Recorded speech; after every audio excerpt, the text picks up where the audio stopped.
Hello, dreamers and dungeoneers. My name is TB Skyn, and welcome back to the boss designs of Bloodborne. Now, last time was a little extra excursion, an extra episode, where we went through some of the Chalice dungeons in pretty short order all around, because, well, the people who came to join me and help me out were kind of overpowered relative to me, or maybe they were just a lot better at the game. Probably both. But now, having done a bit of the co-op and explored a bit of the Chalice dungeons, which is something we'll return to in future time, it is time for us to finally go and actually start progressing the game itself. And the thing I want to do first, since I currently don't have that many blood echoes to lose, is I want to go and check in a hole. What's up, Mariana? Are you doing better there, lady? Oh, maybe not. Oh, there you are. You're early, dear. Is anything the matter? You can always tell me. Mother will make everything better. Ooh, oh dear.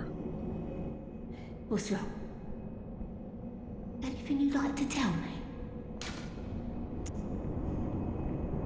I have my share of woes? Oh my, you poor thing. But don't you worry. This'll help you forget. Forget your troubles. Forget your cares.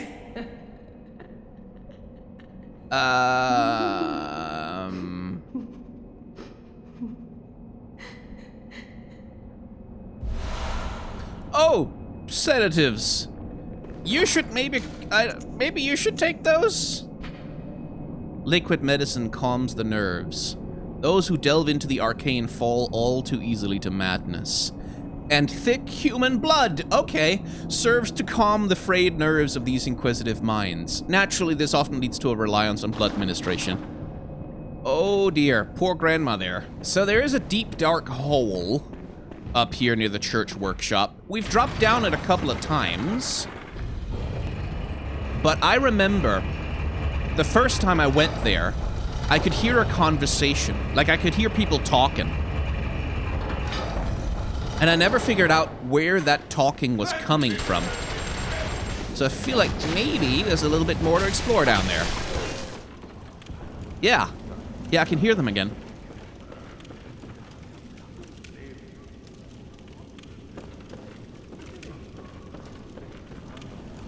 Something about the village?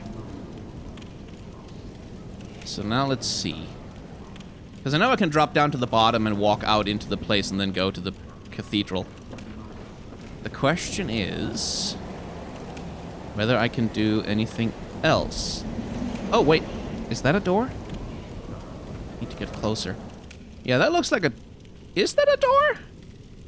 I mean, there's a platform.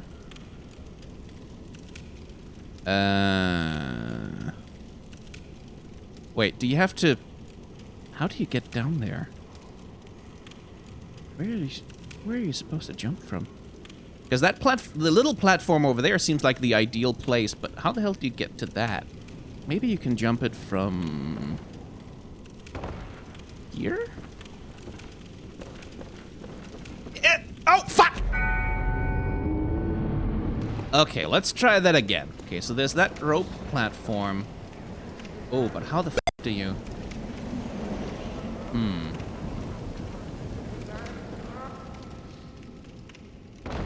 Aha! Ha ha ha!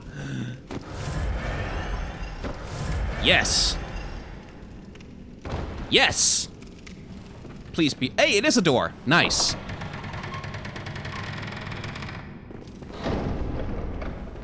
Okay. So who's doing that talking? Huh? Abandoned old workshop. This looks kinda...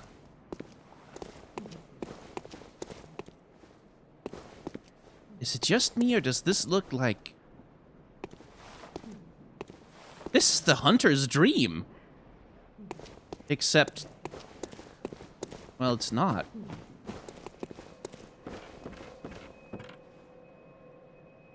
That's the doll.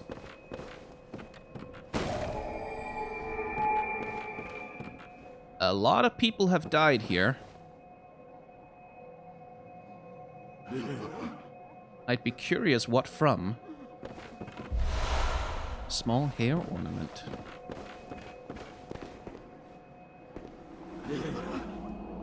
It's clearly fighting something.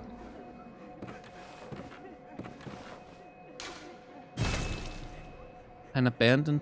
There she is. So this is the hunter's dream. Third umbilical cord. Third. Except... everything's gone. All the weapons, all the books, pretty much. All the jars full of unnameable stuff. And of course, there's no... Oh, wait, there was a thing up there. Oh, chest. Oh! Wondrous doll, treasure with... So this is the hunter's dream. This is what the hunter's dream is based on. No garden next to the thing. Oh. Old hunter bone. A small, very ordinary hair ornament. Although it has been lost for quite some time, one can still see the signs of the care with which this tasteful ornament was kept. Its color would stand out most brilliantly against a head of grayish hair. Oh, so the doll, then. Because I know the doll often spends time near that grave. Oh, right, a great relic... Oh dear. Oh, that looks freaky. A great relic also known as the Cord of the Eye. Every infant Great One has this precursor to the umbilical cord. Every Great One loses its child, and then yearns for a surrogate. The third umbilical cord precipitated the encounter with the pale moon, which beckoned the hunters and conceived the hunter's dream. Oh. Used to gain insight, so they say, eyes on the inside. And, so they say, eyes on the inside, although no one remembers what that truly entails.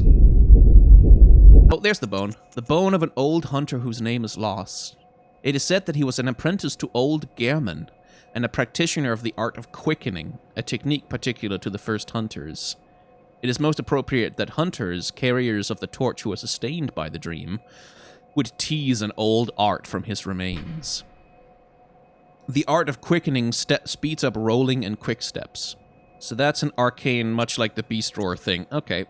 Well, maybe I should increase my arcane stat then. At least enough to try and use these things. Yeah, this is the hunter's dream. Straight up. Just this workshop.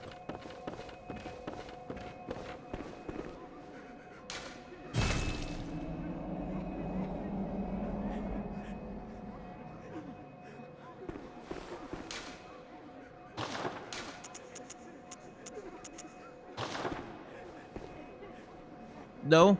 Nothing?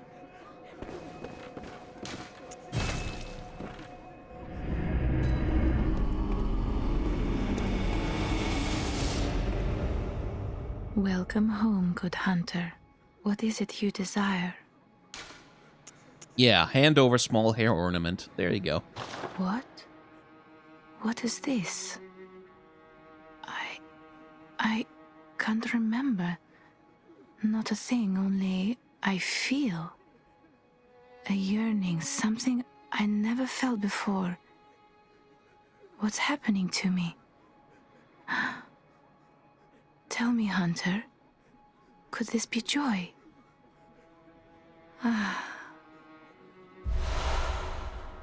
Tear stone. Silver shining tear stone used to gain droplet blood gem. A doll sheds neither blood nor tears, and thus its nature remains unknown. Hey, Yharnam, you wouldn't happen to be around now, would you? I have some questions. No? So, we have a boss whose location we know quite well. And who took us kicked our ass a little bit. Last time we tried him. But I'm a little bit stronger now, just a tad. And I have some armor that resists thunder, or bolt, as it's called in this game. So let's see if we can't take on Darkbeast Paarl. Oh, actually, speaking of clothes, I did pick up a discarded doll's hat, likely a spare for dress-up. A deep love for the doll can be surmised by the fine craftsmanship of this article and the care with which it was kept. It borderlines on mania and exudes a slight warmth. Yeah, I don't carry it off quite as well as she does, do I?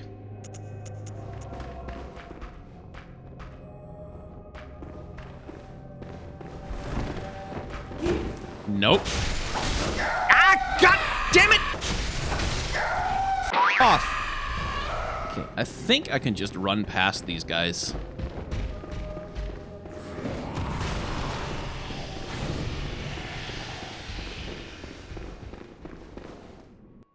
Okay. Oh, he's all awake now. Right. Bolt is not gonna do me any good, but fire paper might help me out a little bit. Traverse Nightmare Fog. Oh, it's called Nightmare Fog, is it?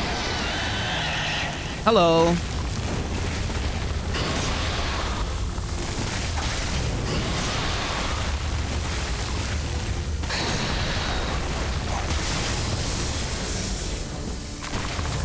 Oh, his lightning went away.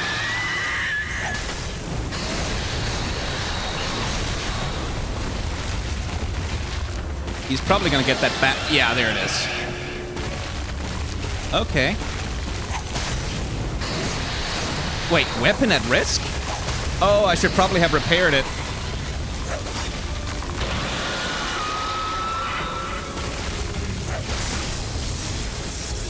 Oh, that was a stagger. That was a stagger. No! My precious stagger. Okay, I'm a little worried about my whip there.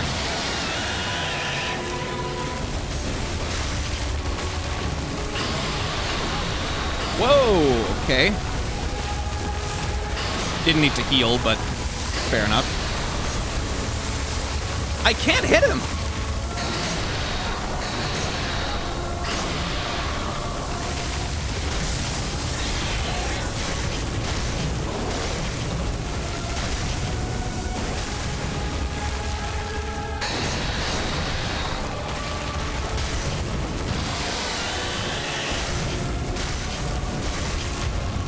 Okay. This is going okay. I say, right before he starts beating my ass. Yeah.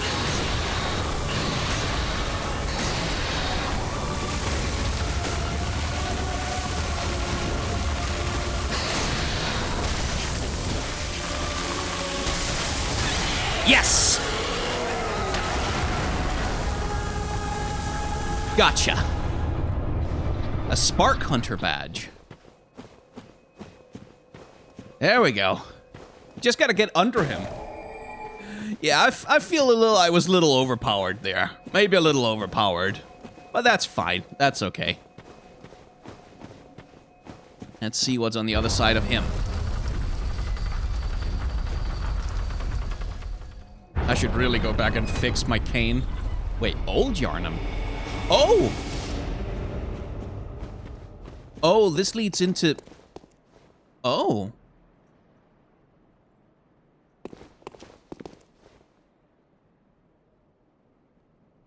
Well, interesting.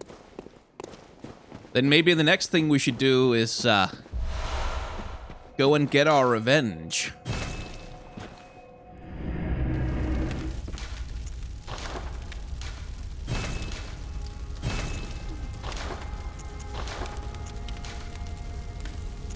The next thing to do, I think, is to go back to old Yharnam. Like, if I have gotten powerful enough, at this point I feel like I can probably take on that Gatling gun-wielding asshole way the hell up at the top of the tower up in old Yharnam. And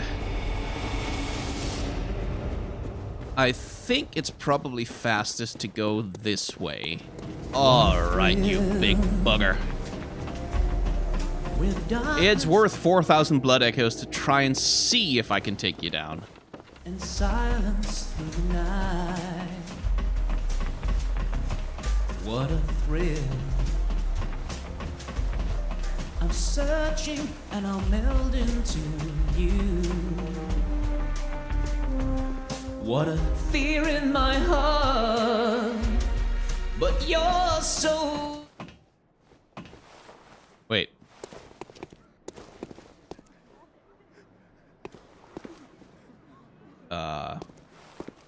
Well, how did you get in here? It's no matter. What brings you to old Yharnam? You should know. I've no interest in matters further up, but you must not disturb this place. The beasts do not venture above, and mean no harm to anyone.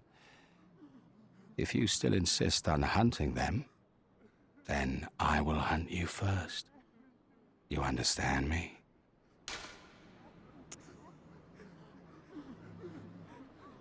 Yes? You are a lot more affable all of a sudden. Like, last time I came here, you didn't bother with the niceties. You just shot me with a Gatling gun. Oh, but now you're all friendly. Okay. I guess we spare them? Yes, very good. I no longer dream, but I was once a hunter too. There's nothing more horrific than a hunt. In case you fail to realize, the things you hunt, they're not beasts. They're people. One day you will see. It's time you got going. But first, a farewell gift. I have no use for it anyway. Oh, another badge. What is it? Surely I need not repeat myself. Go, I say.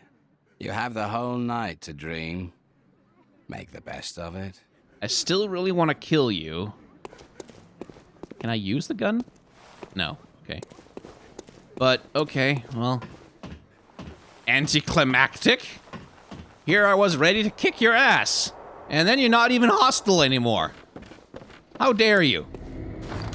Well, okay then.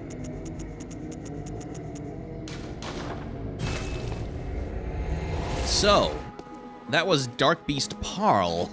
A rather quick kill this time around, and I don't know whether Future Skyne wants to make a full episode out of it.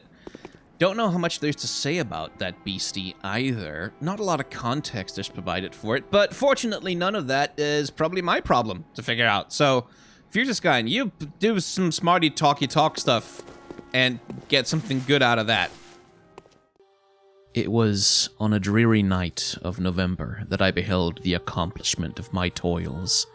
With an anxiety that almost amounted to agony, I collected the instruments of life around me, that I might infuse a spark of being into the lifeless thing that lay at my feet. My candle was nearly burned out when, by the glimmer of the half-extinguished light, I saw the dull yellow eye of the creature open. It breathed hard, and a convulsive motion agitated its limbs. How can I describe my emotions at this catastrophe, or how delineate the wretch whom with such infinite pains and care I had endeavored to form? The different accidents of life are not so changeable as the feelings of human nature. I had worked hard for nearly 2 years for the sole purpose of infusing life into an inanimate body. For this I had deprived myself of rest and health. I had desired it with an ardor that far exceeded moderation, but now that I had finished, the beauty of the dream vanished, and breathless horror and disgust filled my heart. The beasts we're hunting are human. We've been told as much by the white-clad asshole with the Gatling gun at the top of Old Yharnam, who I still kind of want to kill, but I've resigned myself to the fact that I'm not gonna get to. And this jives pretty well with the interpretation that we already had of old Yharnam. Specifically, that the beasts of old Yharnam were acting as creatures with complex cognition and the ability to form culture and even religion. Of course, to some extent, we already knew that the beasts we hunt are human. We literally saw Father Gascoigne and Vicar Amelia transform right in front of our very eyes, and we know that the cleric beast is the remains of some healing church official who was overtaken by beasthood. But of course, that's not really what the Pale Hunter means when he tells us that the beasts we hunt are human. He doesn't mean that they used to be human, but then transformed into something else that deserves death. He means that no matter how they may have changed, no matter how different they may look, or indeed how different they may behave, they are still human. Their lives have value, and they deserve empathy and protection, which is rather a radical position, and an interesting one besides. It raises some pretty fundamental questions about what it means to be human. For example, one of the most fundamental facts about human life is that it ends. Human beings die. So, what does that make a hunter?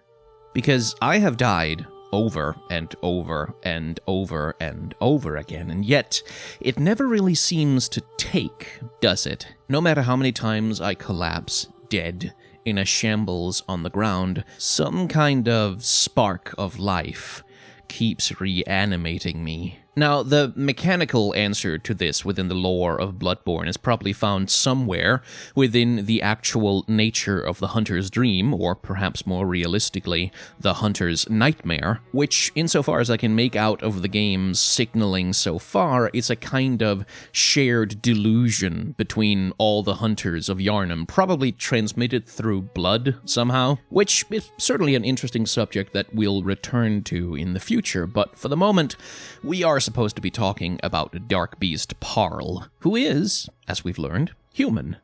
And when you take a good look at him, well, you can kind of tell. Paarl is human, but more specifically, he's a human skeleton. A kind of step up from the extreme emaciation of the blood-starved beast.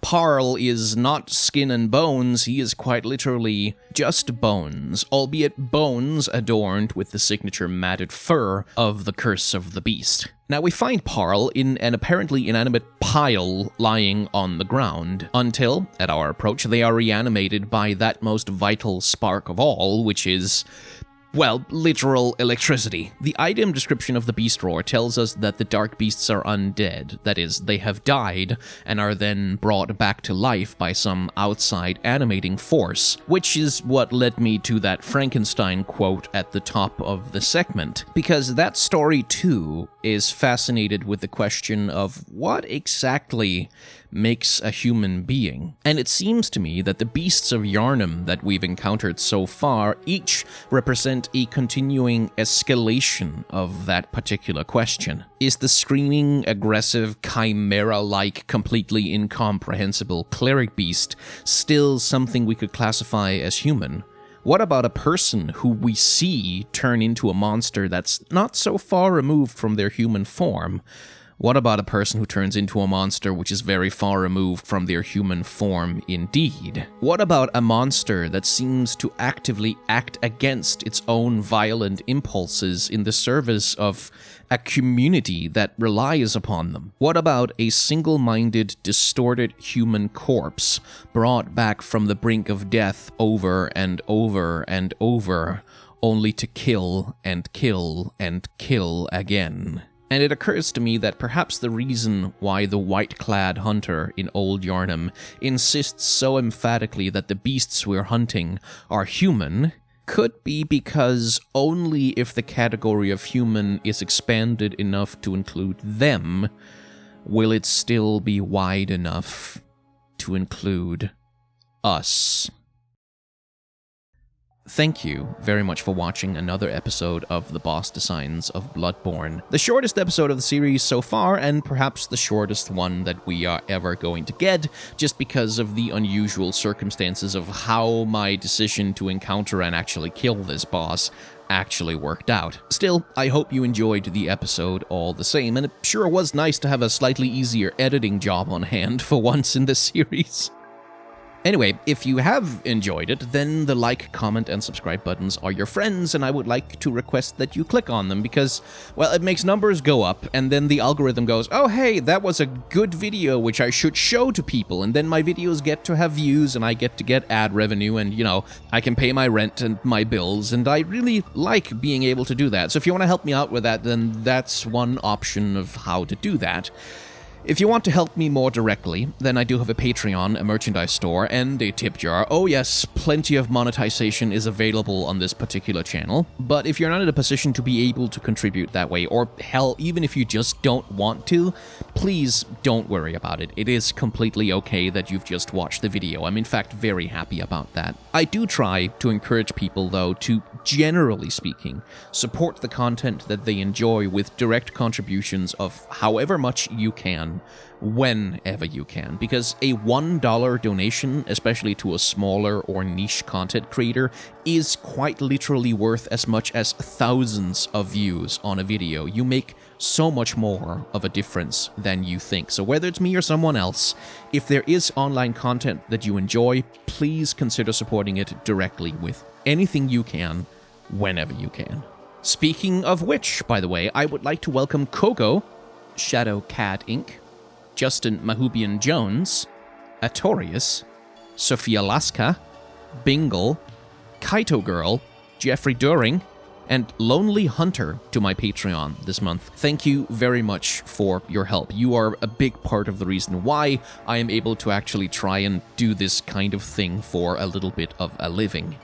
Anyway, last bit of self-promotion, I promise, is that I have a second channel where, if you want to watch the full unedited gameplay that goes into making this series, you can go and watch that over there, as well as playthroughs of a bunch of different games like the Final Fantasy series, and some ongoing playthroughs of a couple of other games, like, for example, Hades and Breath of the Wild, which are happening over there right now. So if any of that sounds interesting, please do go over there, and also, you know, like, comment, subscribe, etc., YouTube nonsense on that channel as well. Anyway, that's everything I had to say. Thank you very much for watching. Please remember to wash your hands and wear a mask, and if you're gonna be around other people, and even if you aren't, please, for the love of God, take the vaccine when it becomes available. I want this damn pandemic to be over already. And try, whenever you can, to act in solidarity with those who are trying to make the world a better place right now.